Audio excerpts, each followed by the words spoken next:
Well, I'll ask there's a question I love to ask of candidates, and that is, as you look at the state government today, are there departments / agencies that you see as unconstitutional and which you would strive to either eliminate or to reduce their power / control over people in the state?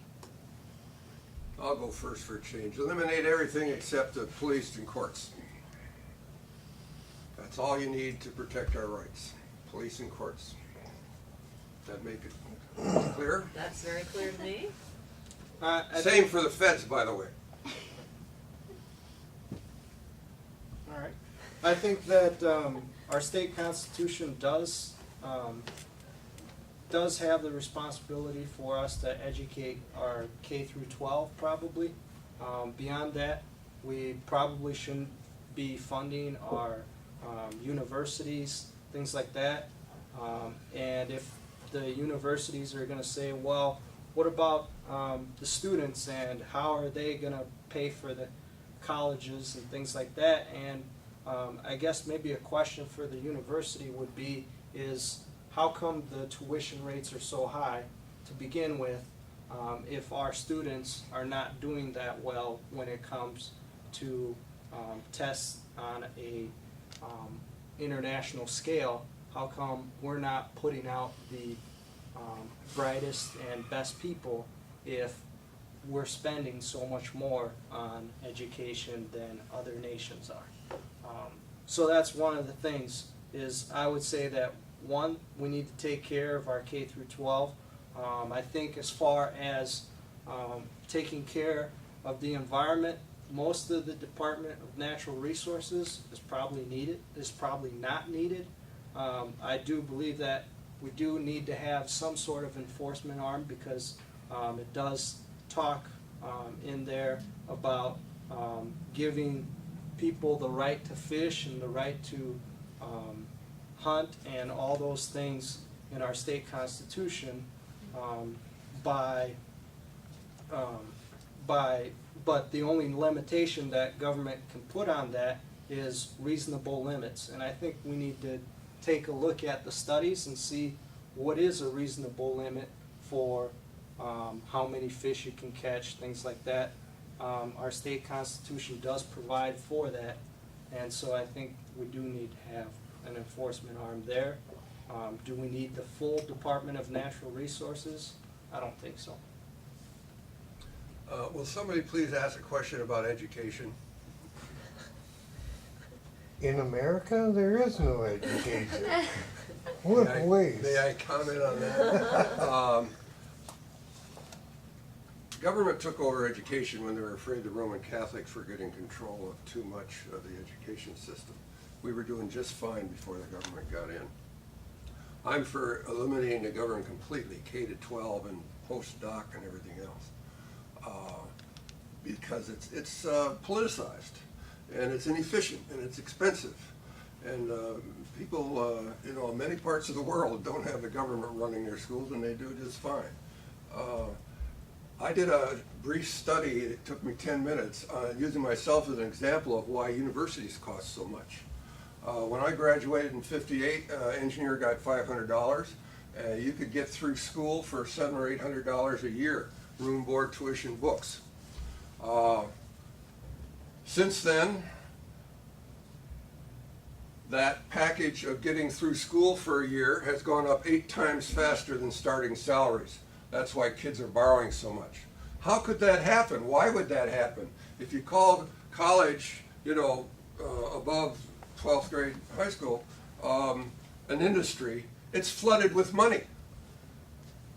Kids can get all the money they want by borrowing. The grants going to professors in the schools are just a big deal.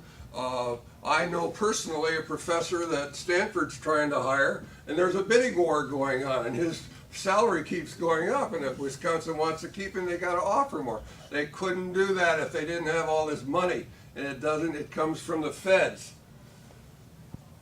What industry can keep raising rates and never lose a customer? Only education. the customers borrow more. They're called students. It's a scandal. It's another example of government intervention, especially at the federal level, where they never run out of money. They've got this unlimited credit card called the Federal Reserve. It affects everything, wars, students, you name it. It's completely messed it up. How do we get over that? How do you back down and cut this professor's salary in half and take down about 12 of these cranes you see along University Avenue? Where do you think that money's coming from? Is anybody worried about that lately? Nobody worries about it. They borrow money. These kids have $30,000, $40,000 in debt when they graduate, and it's awful.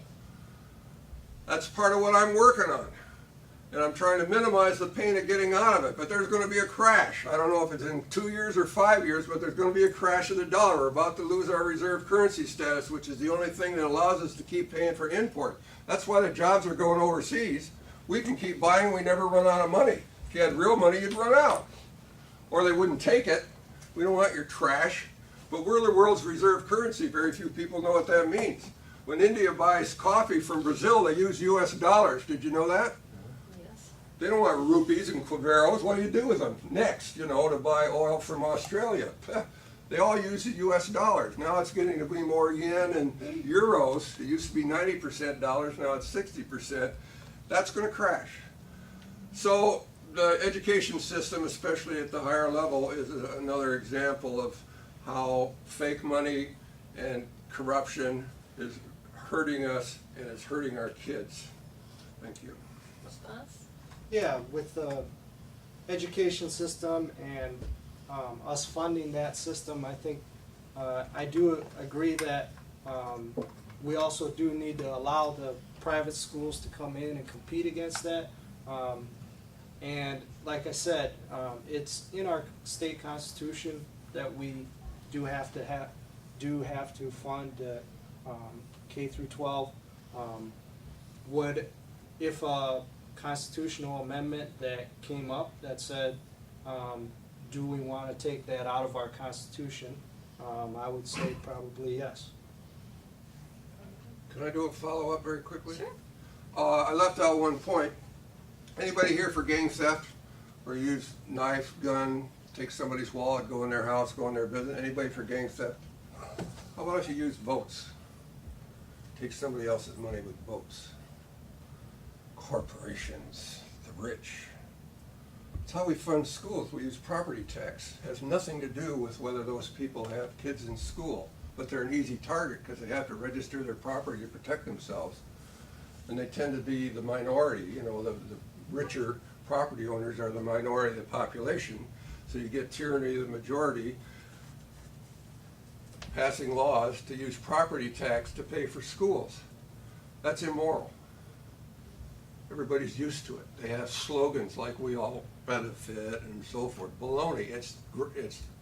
It's gang theft. I don't care if the government does it or somebody in this room does it. It's immoral, and it's a terrible way to raise money for schools. I like tuition. What's the incentive? People that are poor having 4 or 5 kids if they know somebody else is going to pay for them.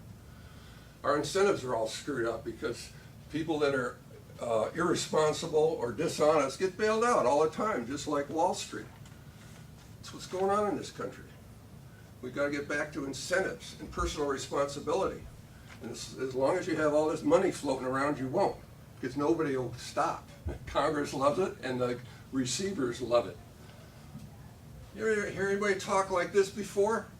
Very few people. Ron Paul talks like this. I talk like this.